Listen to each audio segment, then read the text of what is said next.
Joining us here for Draft Week as his Pro Football Focus team has been fantastic, and their information is first-rate and must-have, certainly during the talent evaluation portion of the calendar that culminates with the draft on Thursday night. Cris Collinsworth of NBC Sports and Pro Football Focus here on the Rich Eisen Show. How are you, Chris? Rich, for about 1.3 seconds, yes, sir. About the time it takes you to run the 40. Thank you. I thought I was the sexiest man alive. Thank you. How special did you feel? I just misinterpreted it, and it didn't last long. But I had that moment. And I was the sexiest man alive for 1.3. Hey, look, the eye in the sky doesn't lie, Chris. You know what I mean? See what I'm saying?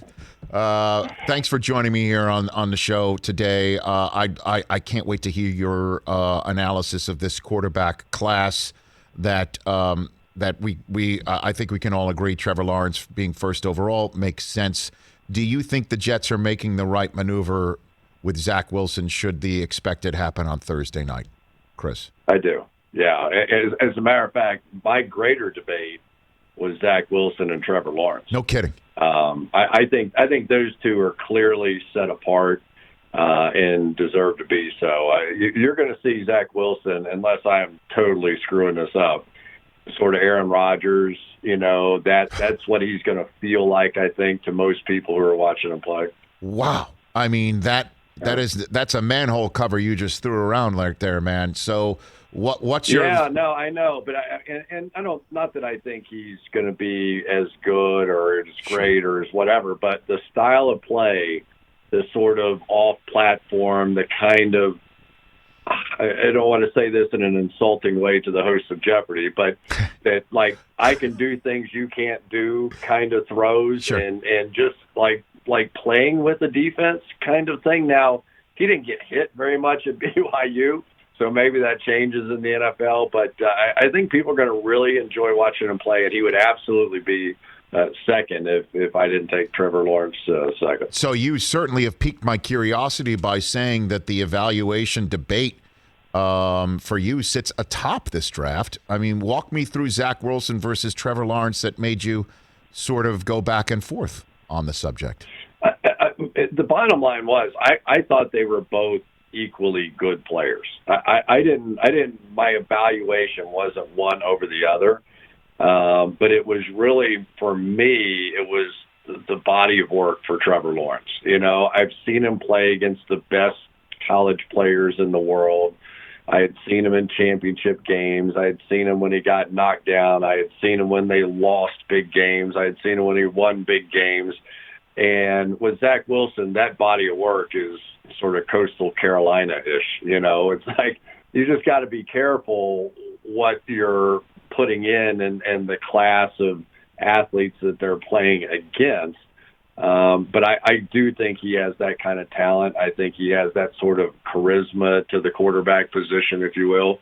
But Trevor Lawrence has just done it for too long a period of time and too consistently for him not to be the first pick. Cris Collinsworth here on the Rich Eisen Show. Let's get to 3 overall because, I've had a hard time wrapping my mind around the concept that the 49ers made that huge move up to 3 for an evaluation period amongst a group of quarterbacks they'd be fine with. You know what I'm saying? Like, I still can't comprehend that they're not going to just hand in the car to the guy that they knew they were going to take the day they consummated the trade on Zach Wilson's pro day. What do you think is happening with the Niners and their evaluation of that position, Chris? I tell you, this is one of the more bizarre ones I've ever seen. Yeah. I for all that I know, and I haven't talked to anybody in San Francisco, so I rely on those guys for a lot of information during the season. I leave them alone during the draft season. Mm-hmm. But it is I thought when they made the move, it was Justin Fields. When I look at Kyle's offense, I always think, what if they had a mobile guy coming out of the back end of that? So their offense is simply this. They're going to have a running back who runs under 4.4 with that outside zone stretch. Then they're going to go play action bootleg off of it, make you cover the backside, RPOs, all the different things. But I always thought, what if you had the extreme right, assuming stretch play right?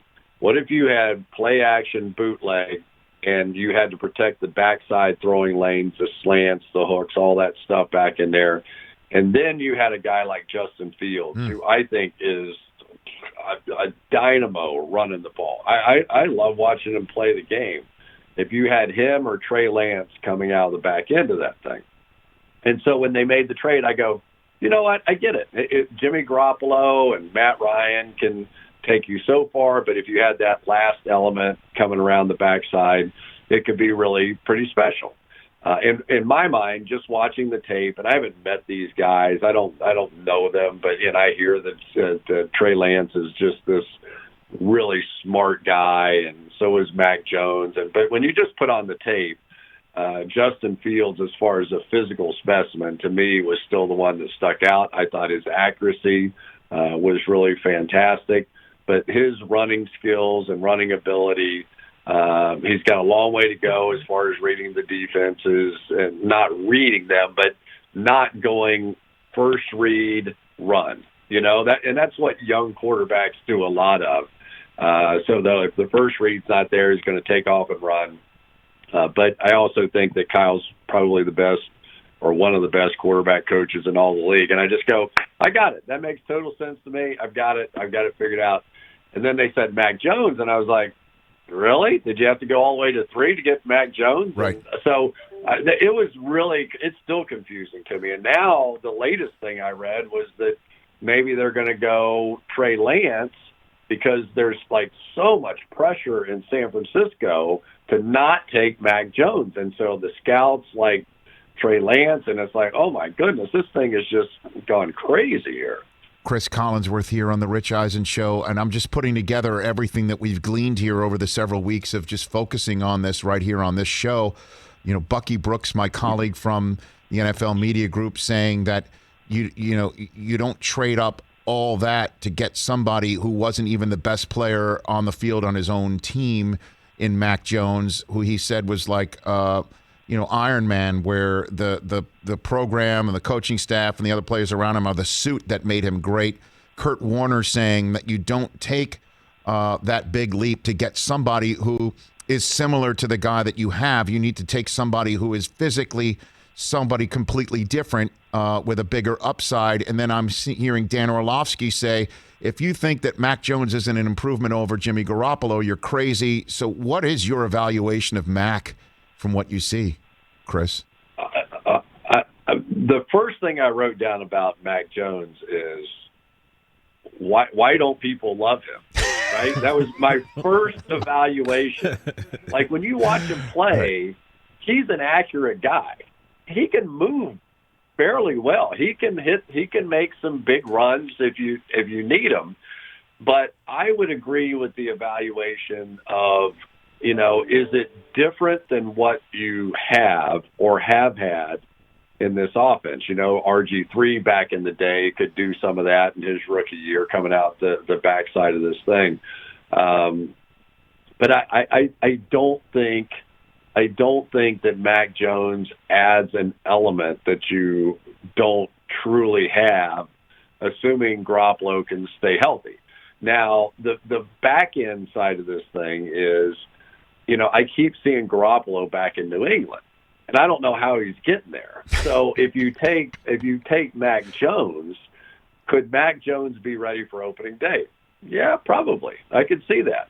If you took Justin Fields or Trey Lance, would you prefer them having a year behind Jimmy Garoppolo? And I would say, yeah, I probably would prefer that. So, I think a little bit of it depends on, are they really serious about Jimmy Garoppolo hanging in there and being the quarterback this year and developing one of those two guys, which is a very, very thoughtful plan. Or do you go, I want Mac Jones because ultimately I want to flip Jimmy Garoppolo to the Patriots for a bunch of draft picks and then go build the rest of my team. So there's something going on here that we don't all collectively know. But it's one of the more interesting top of the drafts that I've ever seen. Cris Collinsworth here on the Rich Eisen Show. And what to make of Lance, Cris? I mean, again, he doesn't have much tape, period, let alone recently. but everything I'm hearing, and he's going to be on tomorrow's show, I can't wait to interview him, is his inquisitiveness, his size, his quickness, his speed. Everything together makes him the guy with maybe the biggest upside of everybody in the draft. And, everything that you just said about what about a Shanahan offense that could have somebody creating a misdirection and then going a different way, and now you've got to actually cover him, not just because of his arm. It's fascinating to me. What's your evaluation of Trey Lance with you in PFF, Chris? Absolutely huge arm. He reminds me a little bit throwing the ball of Colin Kaepernick. If you remember, Colin had a little bit of that three-quarter stuff, a little bit that, that there were some accuracy issues, but he brought so much else to the table, and Colin Kaepernick had one of the greatest quarterback games I've ever seen. We did a game in New England, and I went down for the pregame show with Bob Costas, and we were sitting in the tunnel. And I mean, Rich, it's just one of those days where it was like 30 degrees. The wind was like 40 miles an hour. We were all just freezing, sort of this misty, sleeting kind of rain, not quite snow. I went back up to the booth and I told Al, I go, I'm telling you, this game at best is 10-7. It ended up like 41-37 with Colin Kaepernick out-dueling Tom Brady coming down the stretch. One of the great quarterback games I've ever seen in my life. So I'm not putting down Colin Kaepernick, but if I had to put him in a category, I think Trey Lance is probably even a little more athletic version of Colin Kaepernick. I thought you were going with the playoff game against Green Bay. I don't know if you called that game, but I thought that's what the I didn't call that game, but that was pretty good too. Yeah, this was just one that stuck out of my mind because I was so convinced with the conditions that nobody was going to move the ball, and they just killed it. Yeah, and I guess if you do take the concept that Garoppolo could be the guy, which is what Shanahan said in a press conference, at a very truthful press conference after the trade was done, that if Jimmy G's popular in the locker room, they can carry his freight cap-wise and let Trey Lance sit there. I mean, that because he definitely, from all the evaluators, needs some definite sit time and learning and to get up to speed. Man, that would be the answer. Have you been keeping up with the crowd? Sort of what the people in San Francisco want. I mean, it sounds like there's going to be a revolution if they end up taking Mac Jones. And there's nothing wrong with sticking to your guns. And right. I've known the Shanahans my whole life. Mike was my coach back in college at the University of Florida. So they stick to their guns pretty good.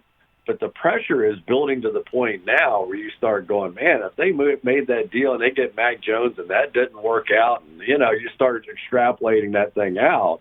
So I don't know. I still don't know what they're going to do. In the few minutes I have left with you, Chris, I want the evaluation for two more teams. Let's start with Atlanta. What a big decision they've got at 4. After the 3 quarterbacks go off the board, do they take one of the 2 remaining ones, start the clock on Matt Ryan's departure? On the spot, Julio Jones apparently could be a cap trade casualty. They might try to figure out how to get him signed. Or do you go Kyle Pitts? What do you do if you're Atlanta? Chris, what do you think? I'm going to tell you what. I can only tell you what I would do. I mean, Atlanta's in cap hell right now. I mean, they really are. They've got to dump some salary and start rebuilding this thing. I would put a sign out if I were the Atlanta Falcons and the Cincinnati Bengals at 4 and 5. And I would say, I am not keeping this pick. Whoever offers me the most for one of these quarterbacks, I am definitely making that trade because I don't want people thinking you can end up trading with Miami or Detroit at 6 or 7 and you're going to be able to get one of these quarterbacks. No, you want one. I'm definitely trading out to somebody who wants a quarterback. And if I were the Bengals sitting right behind them, I would do the exact same thing and see if I couldn't, because I think that then you would end up with the entire draft behind you and some solid players. There are some solid. I happen to think that Pitts and Jamar Chase are even above solid with very little risk to them. But I would want to trade down because I think the rest of the first round, after the first 7 or 8 players, are all okay, are all good players. But I don't find myself at the end of this draft going like I usually do, like, oh my God, I've left 10 first-round draft picks out of the first round when I did my mock draft. I find myself in picks 20 through 32 going, now, who can I put in the first round, and who do I really believe in without much doubt and without injury factors? And all? So I wouldn't even mind trading back into next year because I just have a feeling that this will be remembered, other than the quarterbacks and 2 or 3 handful of players, as being a good, not a great draft. Because that was my last one, was the Bengals. You know, we had Carson Palmer on last week. He said take Penny Sewell and don't even look in the direction of Chase. Let's just say that they don't trade out, that people don't knock on their door for that other quarterback, and that the Bengals have the choice of protecting Joe Burrow or getting him a weapon with whom he's quite familiar in Chase. What would you do? I know what Joe Burrow would do. I talked to Joe on my podcast not too long ago, and not that he came out and said that he wanted Jamar Chase, but you could tell they were like buddies. You know, they were like friends. They were magical together at LSU. And then Chase turned around and ran that 4.37. I said, did that surprise you? He goes, yeah. Because I knew he was a great player, and he could do phenomenal things at the catch point. I didn't know he could run like that.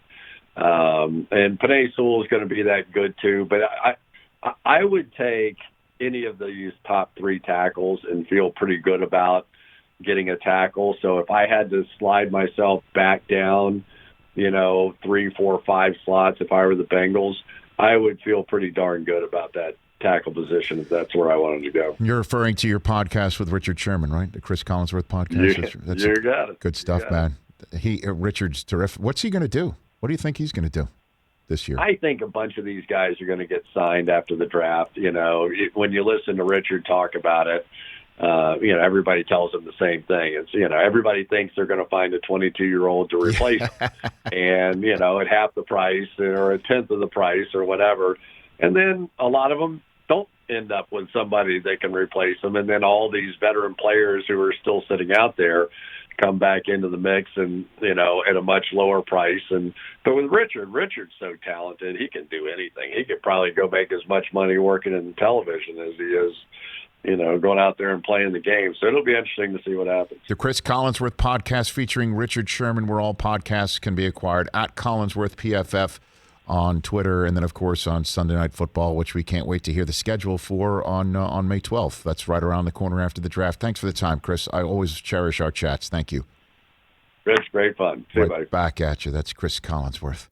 Hey, you watched all the way to the end. Thanks for that. Watch more right here.